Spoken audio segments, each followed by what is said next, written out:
Hello everyone, I hope you are well. Now today's video features my old mate Tony Shuffleberger Sensei. In this clip, Tony discusses and experiments with the concept of Aiki. Now most of us are familiar with the phrase Aiki, meaning to redirect force, if you like. But this can be much more subtle than simply knocking a punch off the line or grabbing hold of someone that's pushing and carrying them on in that direction. Tony talks about how to self-monitor our own structure and connect with our partner's structure in some very, very subtle ways. And towards the end of the clip, he does some work with a Joe, which I think is absolutely fascinating because it shows that by redirecting force, I mean that in the truest sense of the word, by redirecting your partner's force, you can not only destabilize them, but you can learn more about your own structure. Now, as I said, this is very subtle, but there's lots of really useful stuff in this, I think. If you enjoy it, normal stuff, smash below, consider subscribing, and thanks a lot for watching.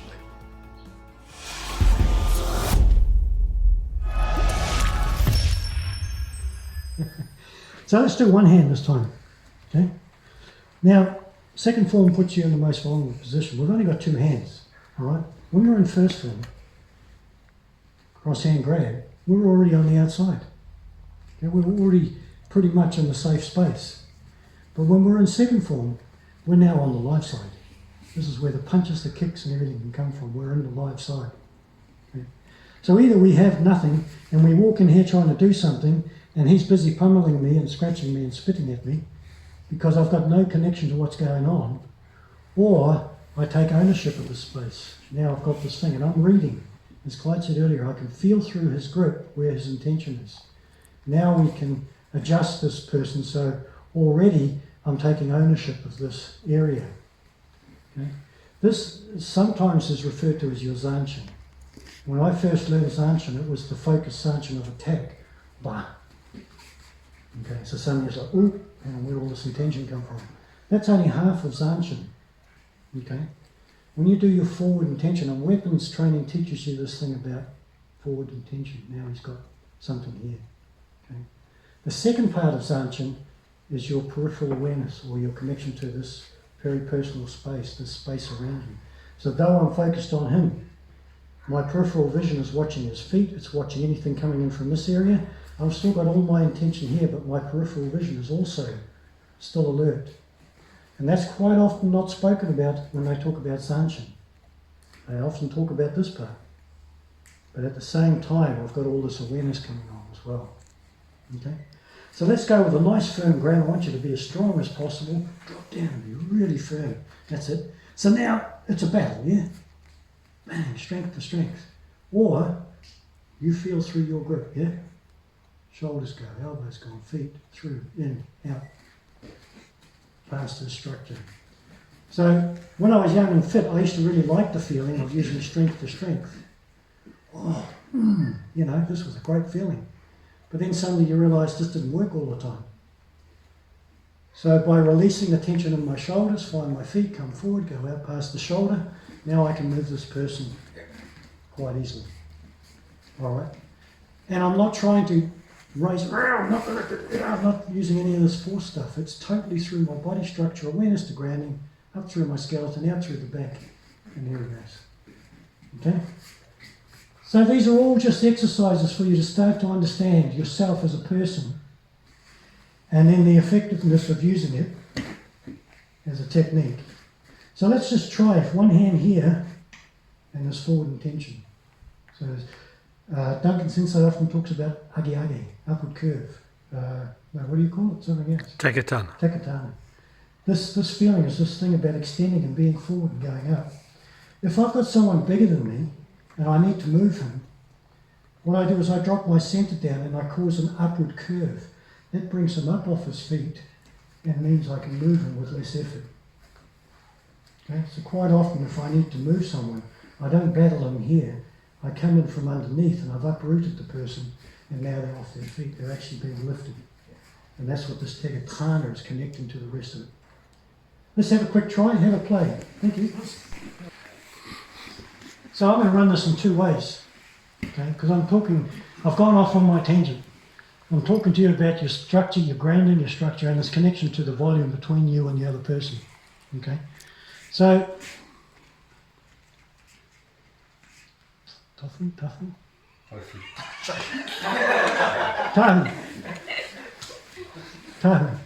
Okay, so he's going to get on his end, with dug two hands, and he's going to push towards me.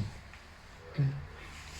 And weapons is teaching you to take your extension and your subconscious. Well, as soon as you grab something, your subconscious is already connected to the end. Okay, so already from here, when Tahu comes towards me, what he should find is that, hang on, it's full.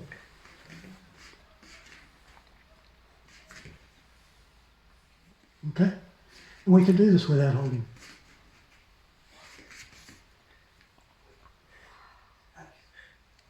Okay, this exercise is about making that connection. Okay, so when I go here and I'm using weapons, it's already through. Okay, when I do when I do weapons as a kata, as a mechanical thing, what he sort of feels is about that.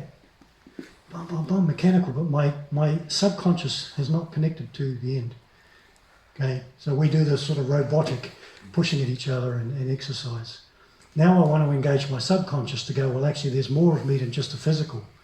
So I'm going to get my subconscious now to come into play as well. Okay, so I've filled this connection of space to him. So I'll get you to play with this, and I'm going to get you to, if you like, grip it hard and get them to push towards you. And I want you to ground. I want you to be grounded. So when I grip and he pushes, and he uses all the strength, I'm using a lot of energy to try and prevent that. Then I'm going to get you, if you really want, to not grip it, but glue to it. And then keep the forward intention. And now when he wants to push, what he should find is I don't have to fight. I don't have to change my energy. For him now, it's very hard to get towards me because he's pushing the ground. Okay? He's making a connection through my arms down to my feet, and all he's trying to do is push the ground. But our brain doesn't believe this, and it's going to tell you to want to push back. And as soon as I want to push back, I'm using strength to strength. Going on. There's a lot of things going on. And the other thing is that everything is connected. My brain, my subconscious, my personal space, my skeleton, my feet, my grounding, and the earth is all connected. Okay? So when I'm doing this one, and I'm not grabbing it, I'm connecting to it. When I roll my shoulders, my palms are just taking up the slack in the skin and making a connection to the jaw. You can already feel that happening, yeah? Boom, that's already coming forward. But to be grounded, this is only about to my waist at the moment. You can feel me? I'm about the waist height in my body connection. So the last part of this is when I drop down into my feet and my very small rotation of my stomach muscle causes an upward curve. And the upward curve is what gives the forward intention. Now it's already through, yeah? Okay, and this is how subtle it starts to become. It's the fact that I can align everything together and allow it to happen. And of course, you're not going to remember this in a situation. You're not going to go, oh, I've got to do this. So you're trying to train your subconscious that this becomes a normal state. As soon as someone starts to come towards you that you don't want there, you already expand and have that out. Okay, and if they start to overwhelm you, you can adjust. And if you need to, you can redirect. All right? So what we're saying is that we're making this whole total body awareness through skeleton, through ground to the other person. So you were receiving the first time. He was pushing at you and you were receiving. Paul.